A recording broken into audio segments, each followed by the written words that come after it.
Negrinho,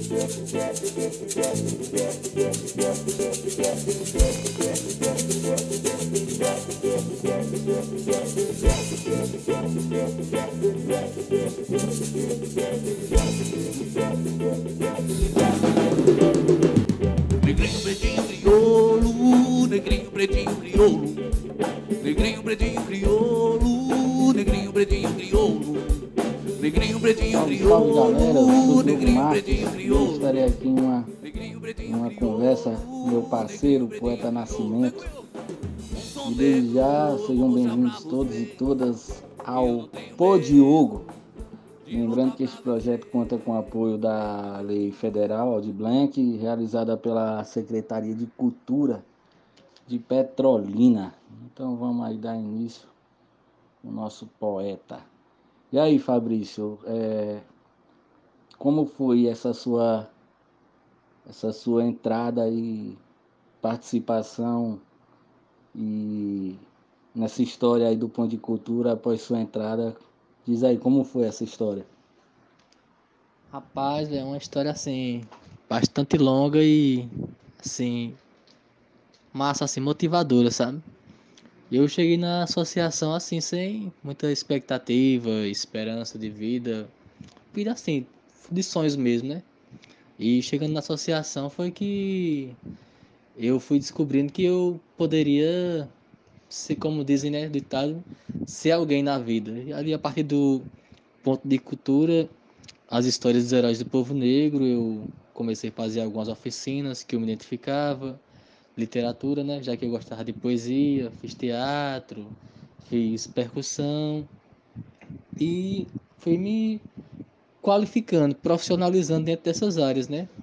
Tanto que depois disso, acho que um ano e meio, um ano após a oficina de literatura, passei a sonhar e escrevi um livro e publiquei com a ajuda dos professores Antônio Padilha. Depois comecei a fazer parte de duas grandes companhias de teatro, que é a Companhia de Teatro Imaginarte e o Teatro Popular de Arte. É, foi com a associação também, com o Ponto de Cultura, que eu percebi que poderia, sim, fazer uma faculdade, ser um professor, e hoje eu estou no curso de História. Então, assim, a Associação das Mulheres Rendeiras e o Ponto de Cultura é esse espaço que muitas vezes as pessoas chegam sem sonho e acaba ganhando motivação, ganhando um fôlego para seguir em frente.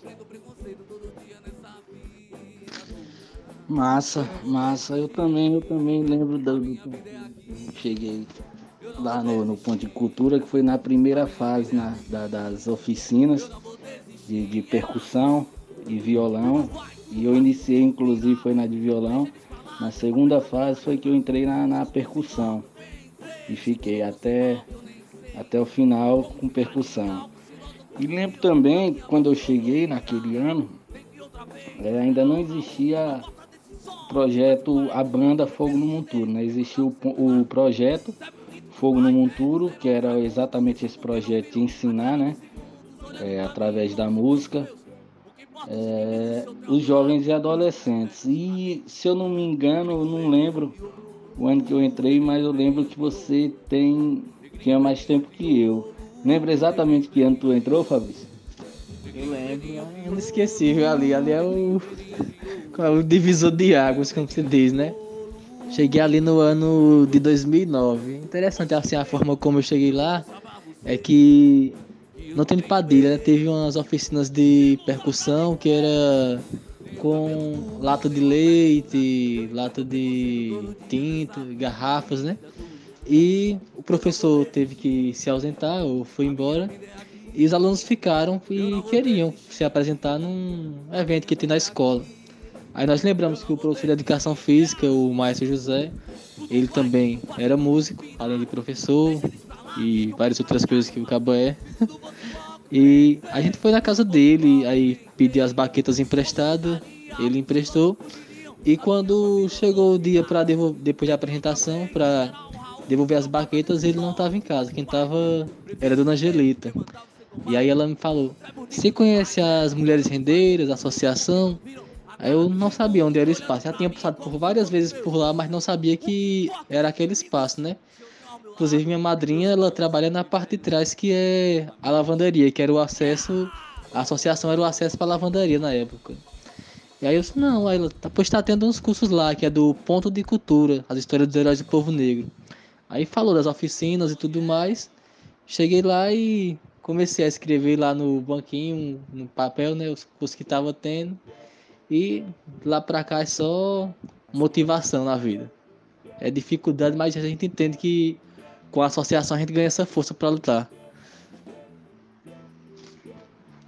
E pegando embalo nessa tua fala aí, eu iniciei, como eu disse, na primeira fase, né, das oficinas, e logo em seguida eu tive que me afastar um pouco por conta de trabalho. Aí eu, se eu não me engano, 1 ou 2 anos depois eu voltei e já tinha a banda Fogo no Monturo. E quando eu vim conhecer o Ponto de Cultura, eu conheci exatamente através desse professor Maestro José e de outro amigo chamado Joedson, que foram eles que criaram esse projeto da banda Fogo no Monturo. Porque até então era só oficina, e aí sentiu a necessidade, junto com os alunos, de botar em prática o que aprendeu, e aí foi criado, né? A banda Fogo no Monturo. Mas é exatamente isso, o Ponto de Cultura, ele foi um divisor de águas essencial, acho que para a formação, né, velho? De muitos adolescentes, como era a gente naquele tempo, na verdade era molecão mesmo, né? Nem adolescente, ainda era moleque. E aí você vê uma formação social e política da gente que desenvolveu dentro desse espaço. E gostaria que você falasse como foi essa formação para você. É, se você for levar pelo tempo, né, ó, eu tô com 26 anos agora, 2009 pra cá são 13 anos, então tipo, eu tinha 13 anos de idade e era... era um molecote assim. Se o pessoal diz que hoje eu ainda sou infantil, imagine naquela época lá. Qual foi a pergunta mesmo, Jair? De novo. Como foi essa formação para você durante esse período, nesse divisor de águas?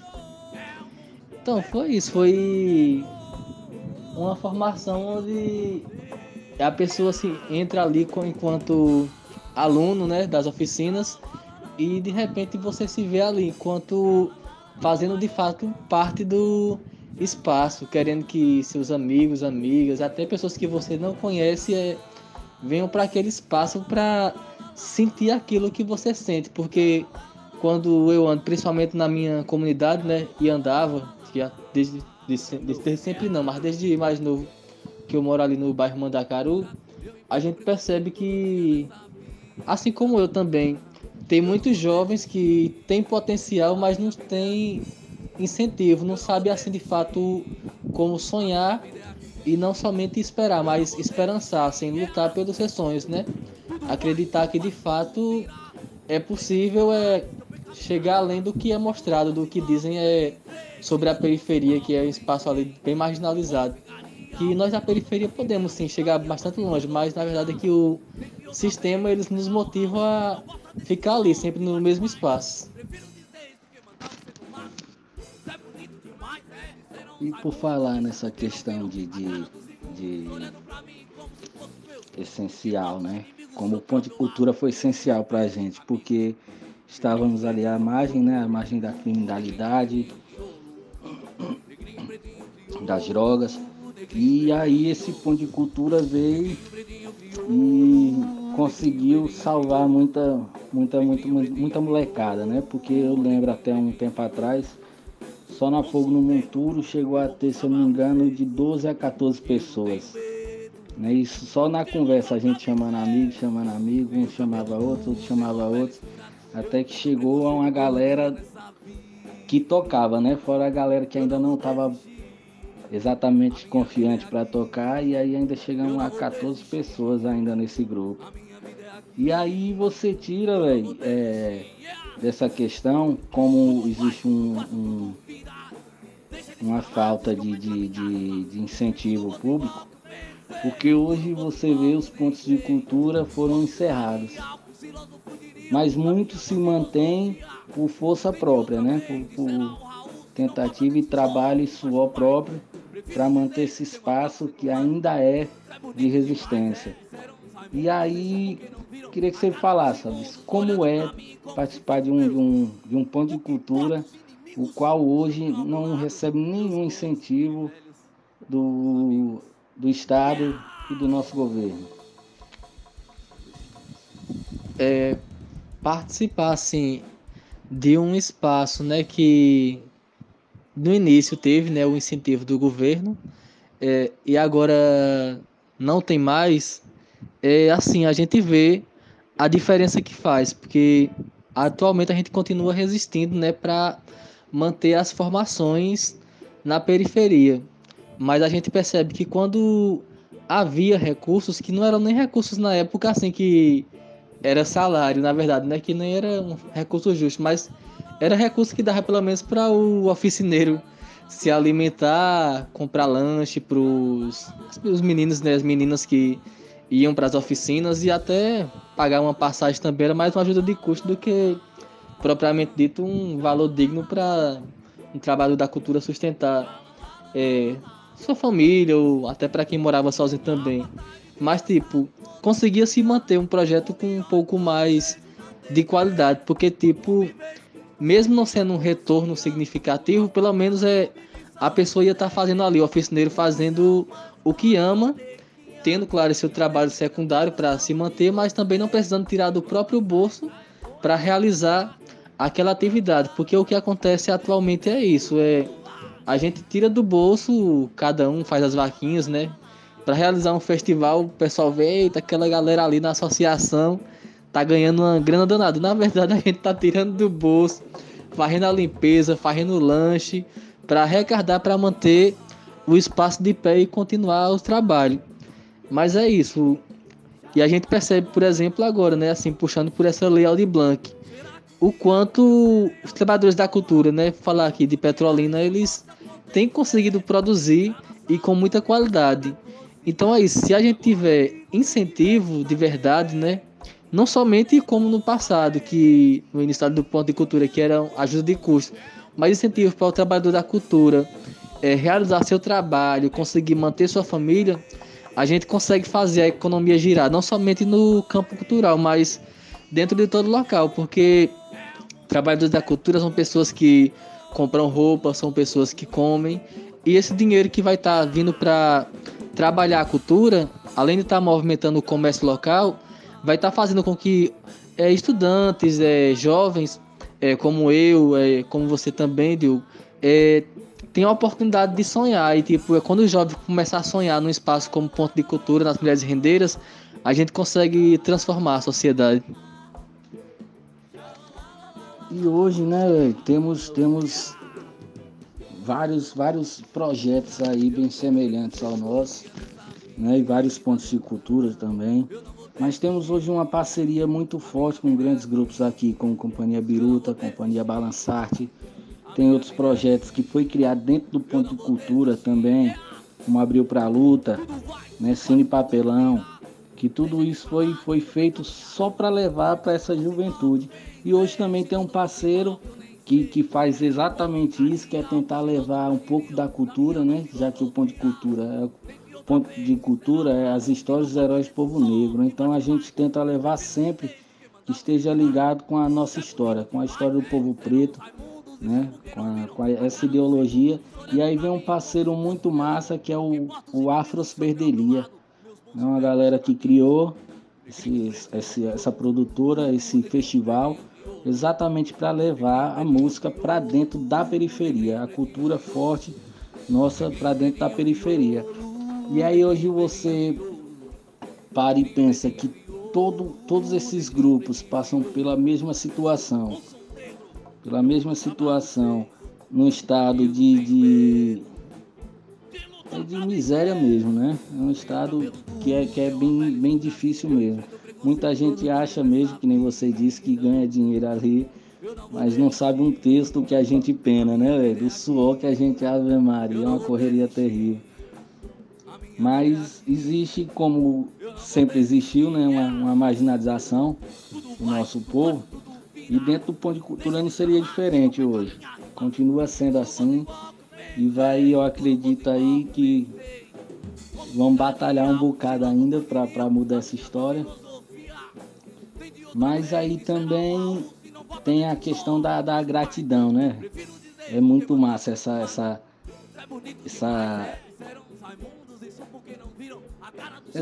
como é que eu posso dizer, cara? Acho que essa questão de querer manter o espaço, né, que a gente se construiu ali, manter o espaço de pé, porque tipo, a gente sabe o quanto é frustrante, né? A gente tá ali fazendo nosso trabalho que deveria ser reconhecido, pago, fazendo gratuitamente. Não é porque a gente acha assim que a comunidade merece receber esse trabalho de forma gratuita, mas a gente sim merece receber um incentivo do governo para realizar nosso trabalho. Mas a gente sabe também que a gente não pode simplesmente parar porque não chega essa grana, porque a gente sabe que de fato vai fazer a diferença na nossa comunidade. Então assim, a gente segue lutando, fazendo do jeito que pode, mas a gente sabe que do jeito que pode, né, não é o jeito que deve continuar. Então a gente vai continuar lutando para que aconteça da forma correta, que é através das políticas públicas, que muito diferente do que os outros pensam, não é aquela política de balcão onde a gente vai estar ali esperando o prefeito ou o vereador que está no momento dar aquela ajuda. Política pública não, ela tem que acontecer independente de quem fez ela. Às vezes um vereador, o prefeito fez aquela lei, que é o importante, e ali ele sai do poder e como é política pública continua. Já a política de balcão não. A pessoa fica ali dependendo de um vereador, de um político, deputado, para que ele se mantenha no poder para continuar mantendo esse projeto. E a gente acredita que não é dessa forma que as coisas devem acontecer. Então, aí para você ver, né, Fabrício, é que dentro de um espaço não recebe incentivo. Eu estava aqui agora pensando em todos os movimentos que a gente já conseguiu realizar ali dentro, fora festivais, fora Semana da Consciência Negra, que foram muitas, que se eu for tentar lembrar todas aqui é capaz de eu nem lembrar. E lembro também de uma festa que a gente foi chamada, que é uma festa muito cultural aqui na região, que é a festa do Umbuca. E foi massa, a gente foi lá, a Fogo representando o Ponto de Cultura, foi lá, fez um som massa. E aí eu queria que você falasse um pouquinho dessa experiência, dessas andanças aí, enquanto Ponto de Cultura e enquanto Fogo no Monturo. É como a gente já havia falado, né? Tipo, a Fogo no Monturo teve época que teve 14 integrantes, né? E nem sempre, às vezes o evento que você foi eu não ia, às vezes o que eu fui você não foi. Assim, eu lembro que teve vários, né? Mas que fica bastante na memória. Um do tempo que a Fogo no Monturo nem tinha nome ainda, mas já era uma bandinha. A gente ensaiava ali no estúdio de Maes, eu, os guri. Eu era guri, inclusive, também. E a gente foi tocar na praça ali, na pracinha do José e Maria, conhecida como a Praça de Maria Maga. E aí, quem é que tava? Joedson tava no dia, Maestro também. E, tipo, não sei se era uma cortina, eu sei que a gente tava por trás, né, esperando lá pra tocar. Só que, tipo, a galera ansiosa, né, gente guri, antes de começar, chegar no palco, a gente com os instrumentos na mão, tocando lá, batendo, já como se estivesse ensaiando. Aí, Maestro, o ensaio já passou, agora é tocar quando chegar no palco. Vocês ficarem tocando aí atrás, quando chegar lá no palco, não vai ter mais o que novidade não. A gente tá tocando antes de chegar no palco. E outro momento assim que, né, pra gente é como acho que deve ter tido outros ápices também, a Fogo no Monturo. Aí foi quando a gente foi convidado para tocar na pré-jornada da juventude, que foi quando o Papa veio ao Brasil, né? A gente, rapaz, estamos aqui tocando para o evento que é pro Papa, né? O Papa não tava presente, mas aí o evento era pra ele. Aí falando na Concha Acústica, a gente ficou super animado, deu uma galera massa. E aí teve também na UPE, tocamos algumas vezes. E um momento assim também bastante marcante foi quando a gente foi pro Quilombo negros de Gilu. Ali a gente se sentiu em casa. Eu lembro que eu até participei, além de ser como Fogo no Muturo, né? Participei no teatro também. E aí me sentindo, tocando ali pra pessoas, assim, da minha cor, pessoas, irmãos, assim, me sentia como se tivesse nascido ali. Não dava nem vontade mais de ir embora. Ligava assim muito massa, tá? A Fogo no Muturo proporcionou naquele tempo eu, um jovem desempregado, a sair por aí, viajando de uma cidade para outra, ou bairros mesmo de Petrolina que eu nem conhecia, sair apresentando um talento que eu havia aprendido nas mulheres rendeiras, como também conhecendo novos espaços. Então, essa é uma das experiências que o ponto de cultura que é gerado pelas mulheres rendeiras, que gerou a Fogo no Muturo, acaba proporcionando para a gente. Então, massa. E o interessante disso tudo também, cara, tem uma questão que a gente entrou no Ponto de Cultura como aluno. E chegou quando o Ponto de Cultura já não era mais reconhecido como Ponto de Cultura, né, pelo nosso governo. E aí nós mantivemos o Ponto de Cultura e nós, que éramos alunos, começamos a dar as oficinas, que foi uma coisa que para a gente foi um passo, para muita gente não, porque não tinha aquela estrutura que a gente teve, que realmente foi uma estrutura boa, não foi a melhor, mas era uma estrutura boa. E quando a gente foi dar essa aula, já não era mais aquela estrutura. Os nossos instrumentos já estavam desgastados, né, por causa do tempo e muitas aulas. E aí fomos aos trancos e barrancos ali, dando essas oficinas. E até que dentro dessas oficinas formou mais músicos que vieram tocar com a Fogo junto com a gente. E aí onde foi um aprendizado massa, uma questão de humanitária que foi muito massa aquela troca. E eu até hoje eu levo isso pra minha vida mesmo, Fabrício. É isso, as mulheres rendeiras, o ponto de cultura, a experiência do Fogo no Muturo nos capacitou, né, para quando não havia mais recursos para pagar, manter os oficineiros, os próprios alunos que eram da comunidade tocar o projeto da forma que podia, né, com o que havia aprendido. E isso valeu de fato a pena, porque a gente conseguiu atrair outros jovens. E quando nós fomos crescendo, que nós da periferia, jovem, antes de 18 anos, tem que trabalhar para até manter a casa mesmo, né? E arrumamos os trabalhos mais pesados, a banda continuou sem a gente. Então, tipo assim, eu tava ali trabalhando no pesado e tudo mais, mas eu ficava alegre, assim, de ver que um pouco que eu pude repassar junto com você, com o Diego e os demais, né, fez com que o projeto continuasse.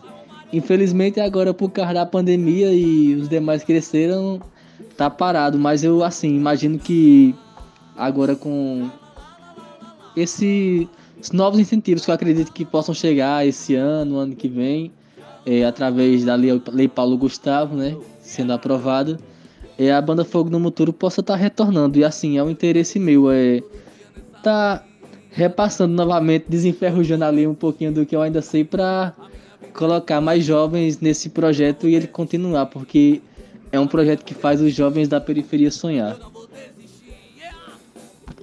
Rapaz, Fabrício, eu acho que eu voltando aí, eu vou ter que voltar para as oficinas, viu? Porque acho que eu não tenho mais condição de passar nada para ninguém, não. O bagulho aqui tá louco. Mas é isso, vamos ver essa pandemia, ela infelizmente parou com as atividades da associação por conta das mulheres, né, das senhoras, e também por conta de segurança mesmo de todos, né? E aí nossas atividades estão paradas até hoje, mas vamos continuar, né? Vamos continuar. Tem ideias, já tem planos para um retorno e vamos ver, vamos seguir em frente, vamos ver até onde vai.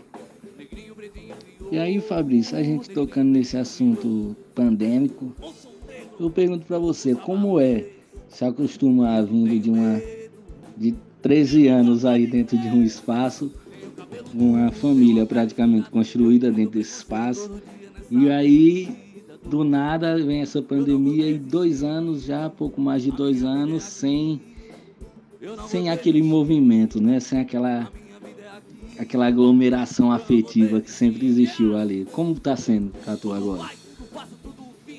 Rapaz, está sendo bastante complicado, um momento assim de saudade e tudo mais. E eu espero que isso acabe logo, porque assim, 13 anos, né?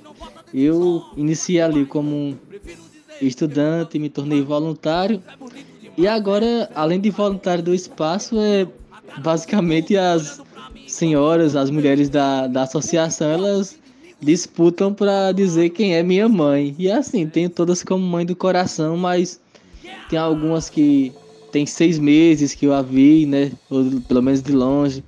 Dona Socorro mesmo, eu acho que já tem uns 2 anos que eu vi Dona Socorro. É tempo. É, Pro Lúcia, acho que tem pelo menos quase um ano que eu não vejo Pro Lúcia. Dona Angelita, como é aqui mais no bairro, eu vejo um pouco mais, né? Pelo menos uma vez no mês eu vejo Dona Angelita. Mas assim, eram senhoras que eu via todo dia. Às vezes eu não aparecia na associação e tinha um almoço lá me esperando. E aí depois que, se eu não chegasse aqui, o almoço ia para os gatos que eram criados na associação. Assim, então é bastante complicado. Imagina aí você passar o quê? Desses 13 anos, eu acho que uns 11 ou 12 foi de relação assim, mais de intimidade com essas mulheres, né? Fugindo dessa questão de ser aluno e ser voluntário. E aí de repente para tudo, foi bastante complicado e tá sendo, na verdade. E é como você disse, dentro desses anos todos, cara, eu acho que eu nunca passei. Se eu não me engano, eu tinha uns 10 11 anos né, com a associação agora. 10 anos. Eu acho que eu nunca tinha passado uma semana, velho.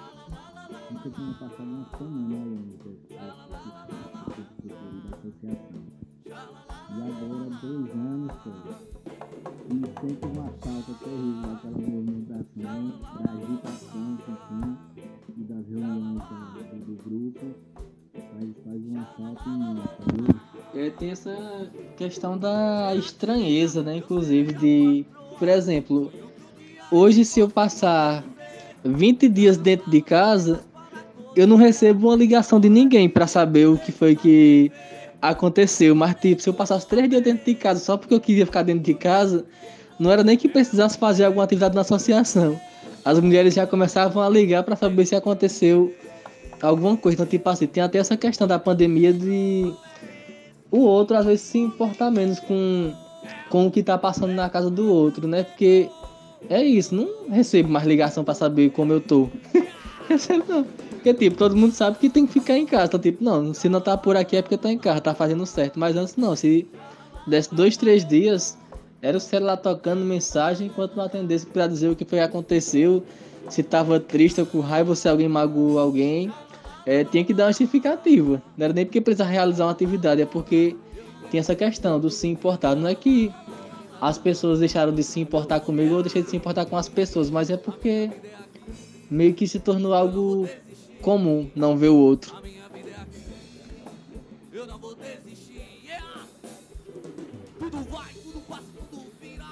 Então, Fabrício, e aí tocando nessa questão do Pudicultura, as histórias heróis do povo negro, a gente sempre está reforçando a nossa luta, né, que é voltada para o nosso povo preto, o povo da periferia, o povo da favela, do gueto. E aí eu sei que tem uma poesia sua que é muito forte, que relembra toda essa luta.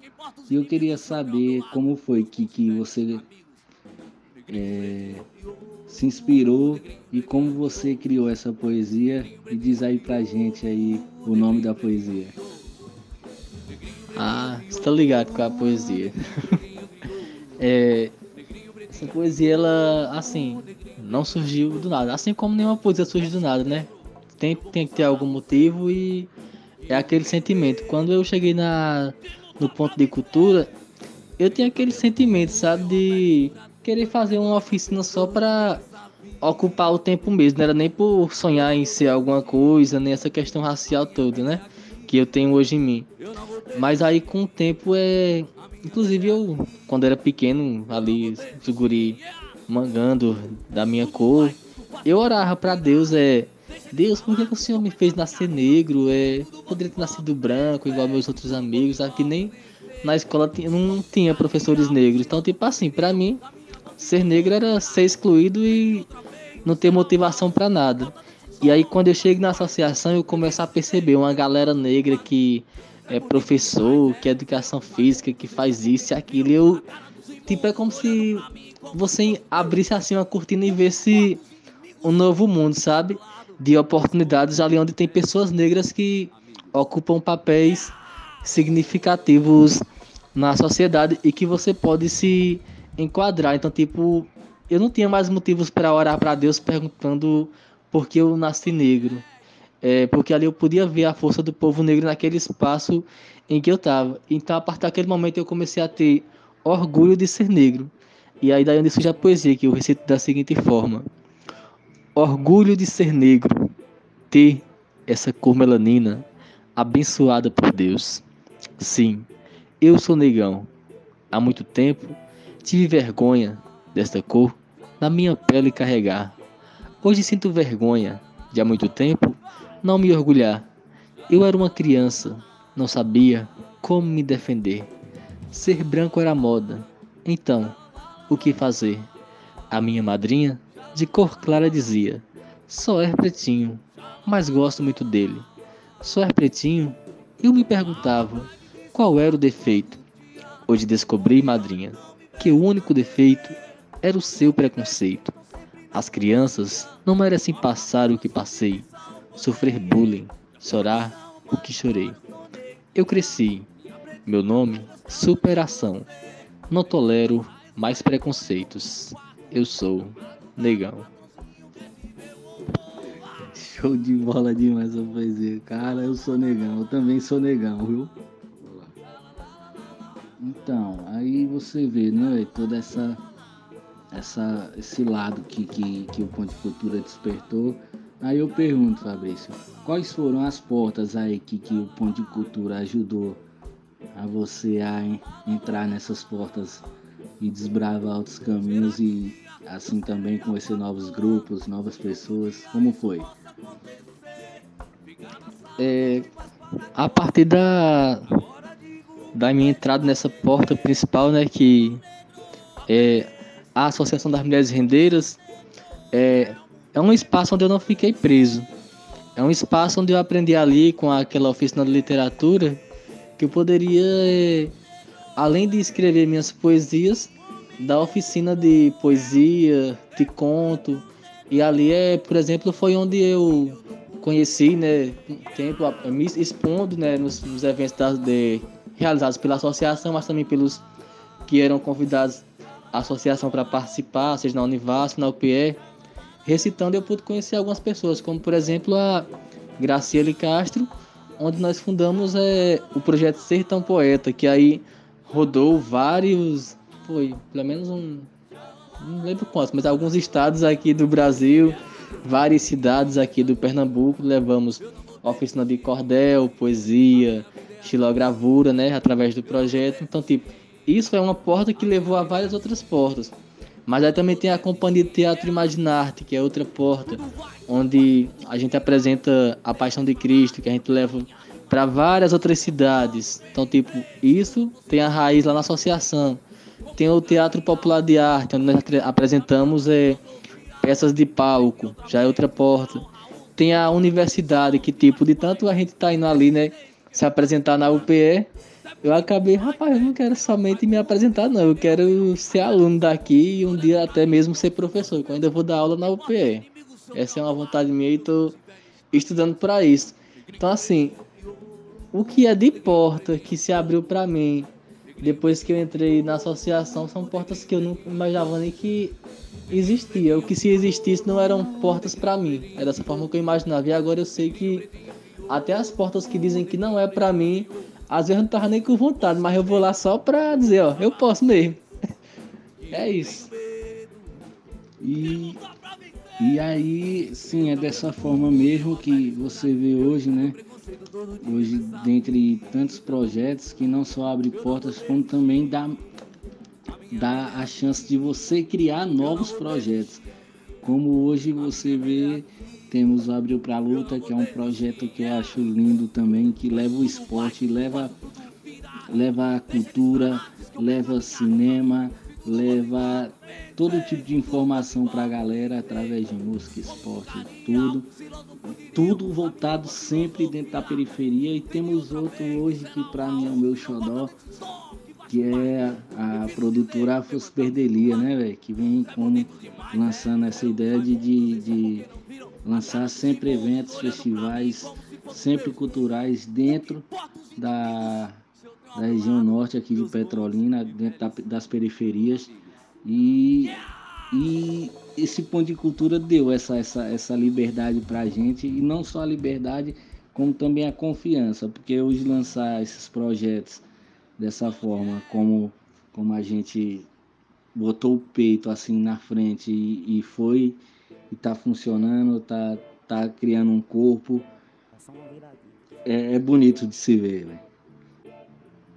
É isso, né? Pra você ver. Tipo, a gente iniciar ali no ponto de cultura, um espaço que era para fazer jovens aprender algo, né?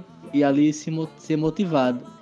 E esses jovens, né? No caso, eu, você, Carol, hoje estamos com essa produtora que é o Afrosperdelia Produções, onde nós priorizamos, quando realizamos algum festival, colocar talentos da periferia que ainda não estão na mídia e assim divulgar esses trabalhos, porque acontece muito disso na nossa cidade, acredito que também em outras cidades assim nas proximidades.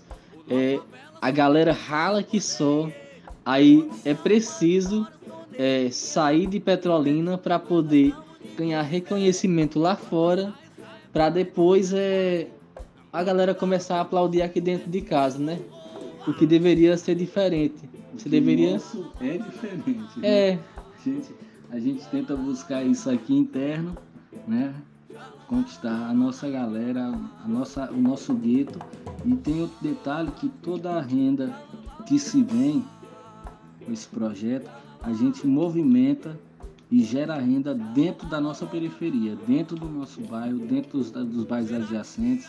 Sempre vai ser dentro do comércio. Se for preciso comprar o que for, vai ser dentro dessa periferia que vai gerar renda sempre para o nosso povo. Essa é a ideia desse projeto. É isso, a produtora Afrosperdelia não é nem que ela faz o processo inverso, ela faz o processo correto. Que é aplaudir os nossos trabalhadores da cultura, ainda que não são muito conhecidos, né, que são da periferia, antes mesmo da fama, porque é muito fácil você ver alguém ali passo de Petrolina, né, como Geraldo Azevedo, João Gomes, Zé Manuel, Vera de Maria Maga, a nível nacional, e começar a aplaudir. Mas a gente sempre soube que essas pessoas existiram e simplesmente não, é o menino que toca ali no bar, é a moça que toca ali no barzinho, acaba dando esse valor. Aí é preciso a pessoa ganhar o The Voice para poder o corpo de bombeiros ir buscar no aeroporto, sendo que às vezes o mesmo trabalhador da cultura ali está doente dentro de casa e o vizinho, né, que conhece, diz que não quer levar ali no Uber ou no carro, e às vezes a pessoa tem aquelas sem grana, porque essa é que é a realidade. Enquanto a gente não repercute assim no cenário nacional, a gente desenvolve nosso trabalho com bastante dificuldade, e todo o apoio assim da comunidade é bem-vindo, mas a luta deve ser por políticas públicas que garantam que a gente desenvolva esse trabalho com qualidade e a satisfação que a gente quer. E aí, Fabrício, é massa ouvir você. Eu acabei me passando em um detalhe aqui, que você mostrou a sua poesia aqui, Eu Sou Negão, que é uma poesia que até hoje representa totalmente o Ponto de Cultura, as histórias dos heróis do povo negro. E aí eu acabei me passando em pedir para você também uma poesia que você fez em homenagem às mulheres, né, véio? Que foi a quem acolheu o Ponto de Cultura, e hoje também temos uma gratidão imensa por essas mulheres. Então, lança essa braba aí pra gente. É assim, acho que anualmente eu faço uma poesia para as mulheres rendeiras ou até mais, né? Então eu vou citar aqui uma que eu fiz quando elas completaram 22 anos de existência. E aí o título da poesia é Rendando a Vida. 22 anos de luta, história e empoderamento. Mulheres guerreiras que lutam através da renda pelo seu próprio sustento. Empoderadas, mostraram que é possível, embaixo de uma árvore, fazer o sonho acontecer. Ainda que para isso, com a bacia de coentro, tivesse que de porta em porta bater. A árvore foi derrubada, mas suas raízes continuam aqui, pois é preciso saber de onde viemos para ter forças para seguir. Parabéns por mostrar que a luta se faz com a força de vontade, entendendo que sozinhos é difícil de chegar, mas que quando formamos uma ciranda, a roda gira, a vida anda. Desse espaço vem a força que hoje habita em meu ser. Após anos ter nascido, comecei a viver. Por isso, já não sei se digo parabéns ou muito obrigado. Antes eu só tinha vida, mas nasci neste espaço. E após ter saído do ventre do conhecimento das mulheres rendeiras, me sinto preparado para a vida, ainda que ela reserve algumas barreiras. Poeta Nascimento. Você é maluco, meu irmão. O cara só manda pancada, velho. Show demais, show demais. Diogo, mas me conta aí sobre tu. Como era assim tua forma de enxergar o mundo antes de chegar ao ponto de cultura e depois que tu chegou lá, como é que tu passa a enxergar as coisas? Véi, na verdade, quando eu cheguei no ponto, na verdade eu acho que eu não tinha nem pensamento nenhum. Eu só era um moleque, tá ligado? Muito novo, que era bagunceiro pra pôr na escola, tu é doido, era um exemplo ruim da velha de aluno. Mas aí, na verdade, eu me formei lá dentro, que eu não tinha até então nenhuma formação, né? Só o moleque traquino, como dizem aqui. E aí, dentro do ponto de cultura, eu consegui mudar até o meu jeito. Quer dizer, mudei um pouco, né? Eu continuo bagunceiro. Bagunceiro eu acho que já é da minha vida, vai ser sempre assim. Mas em questão de postura, a forma de olhar, o não preconceito, porque você quando é uma criança, como eu era, que vivia no movimento social ali da sociedade em si, você automaticamente já se torna uma criança preconceituosa. Mas aí, na chegada ao ponto de cultura, eu consegui rever muita coisa, aprender também. Tivemos, né? Pessoas que foram essenciais, cara, acho que na vida da gente ali. A Dona Angelita, Prolúcia, né? São mulheres que hoje eu levo pra minha vida. Teve Maestro também, que é um cara 10. E ajudaram muito na nossa formação, né? E hoje eu tenho uma gratidão imensa por isso, porque hoje minha visão de mundo é totalmente diferente do que eu tinha naquele tempo de moleque, apesar de a idade ter chegado junto também. Hoje eu tô com meus 33 anos, então a visão de mundo que eu tenho, eu agradeço hoje a esse espaço, né? É assim mesmo, como você disse, né? Comigo também não foi muito diferente. Apesar de ser uma pessoa que sofria preconceito na escola, eu ainda cheguei na associação com alguns preconceitos que também me foram ensinados, seja pelo próprio espaço, né, da escola ali, que era bastante tóxico, ou por outras vivências também. Por exemplo, eu já até falei pra ele, né? Por isso que eu falo aqui no podcast. As primeiras vezes que eu via Maestro era meio que inevitável conseguir segurar o riso por causa do cabelo dele. Era como se fosse algo fora do comum. E tipo, eu tentava, né, manter aquele cabelo baixinho, retinho e tudo mais, que nem era bonito, na verdade nem acho bonito. Mas tipo, eu tentava manter. Já hoje não, né? Solto meus cachos, tento valorizar e tudo mais. Não é igual o cabelo de maestro que hoje eu acho massa. Na época que eu via, só dava vontade de rir mesmo. Mas hoje eu tanto entendo a importância da luta dele com ele ali mantinha sua resistência com o cabelo, como também acho bonito de fato a forma como o cabelo dele é. Assim como hoje meus cabelos ondulados, que antes eu achava horrível, assim quando eu cheguei, eu acho ele massa, bonito. É um símbolo, não é mais só como um símbolo de resistência, né? É um símbolo assim, eu acho massa, eu me sinto bonito mesmo, assim, de manter meus cachos, meu cabelo da forma que é. Assim como também às vezes quando eu via dois homens ou duas mulheres se beijando, dava vontade de rir. Hoje não, eu luto, eu não entendo a dor que eles passam quando eles sofrem um preconceito, mas eu também tento combater as pessoas que fazem preconceito contra os LGBT. As mulheres também, a gente que é homem, né, jamais vai conseguir de fato sentir o que elas sentem, o medo que elas sentem de, por exemplo, andar 11h30, 11h40 da noite, por exemplo. Nesse momento que nós estamos gravando esse podcast, são 23h47. Eu ainda vou sair aqui do José Maria para ir para casa. Tem um pouquinho de medo de ser assaltado? Tem. Mas uma mulher não teria só o medo de ser assaltado, teria o medo do estupro e várias outras questões. Então, essas são algumas coisas que a gente aprende em espaços como esse, do ponto de cultura, ali através das mulheres rendeiras. É isso aí, galera. Fica a dica aí. E estamos aqui agora. Vamos encerrar aqui esse Pô Diogo. Mas antes eu queria lembrar aqui para vocês que esse projeto conta com o apoio, né, da Lei Federal de Blanc, juntamente com a Secretaria de Cultura de Petrolina.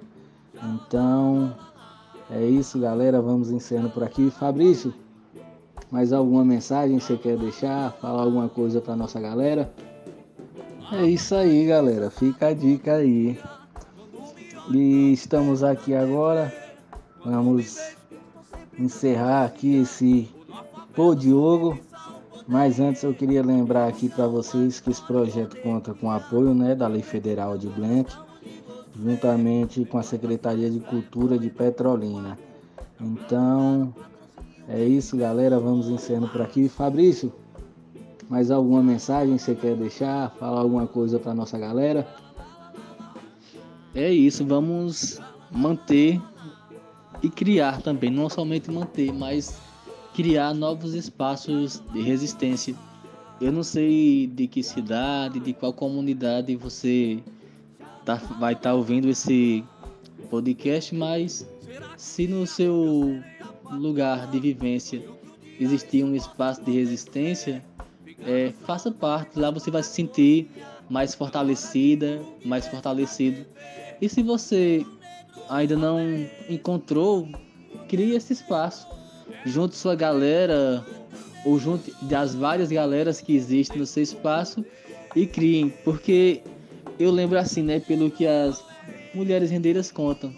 Quando o espaço das mulheres rendeiras surgiu, era mais para que as mulheres tivessem essa questão da independência financeira, não precisasse do sustento somente a partir do seu marido. E aí depois é que vai surgindo essa questão de lutar também contra os demais abusos que as mulheres sofrem.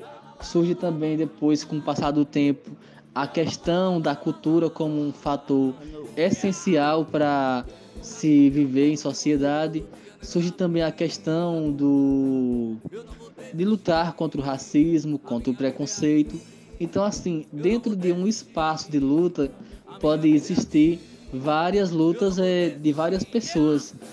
E essas pessoas vão se apoiando.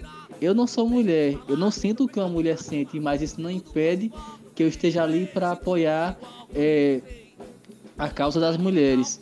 Você que está ouvindo, pode ser que você não seja mulher, pode ser que você não seja trabalhador da cultura, mas isso não impede que você também esteja aqui para defender a nossa luta.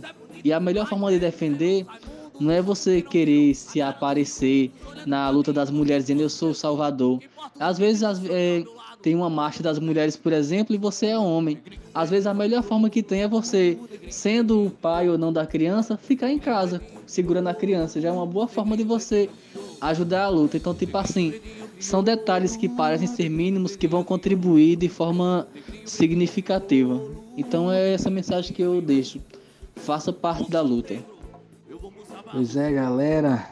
Então vamos encerrando aqui. Eu gostaria de deixar uma frasinha, uma reflexão, que até hoje eu levo essa reflexão, que eu ouvi ela a primeira vez exatamente no Ponto de Cultura, que diz assim, ó: eu não descendo de escravos, descendo de seres humanos que foram escravizados. Essa mensagem para mim até hoje eu fico levando ela, fica martelando aqui na minha cabeça, que tem uma explicação definitiva do preconceito que eu acho linda. Então é isso, galera. Valeu, boa noite e até uma próxima. Pô, Diogo! Toque baixo, pai. Prefiro dizer isso do que mandar você tomar no... Isso é bonito demais, disseram os Raimundos. Isso porque não viram a cara dos imundos olhando pra mim como se fossem os meus. O que importa os inimigos se eu tenho ao meu lado meus bons e velhos amigos. Yeah!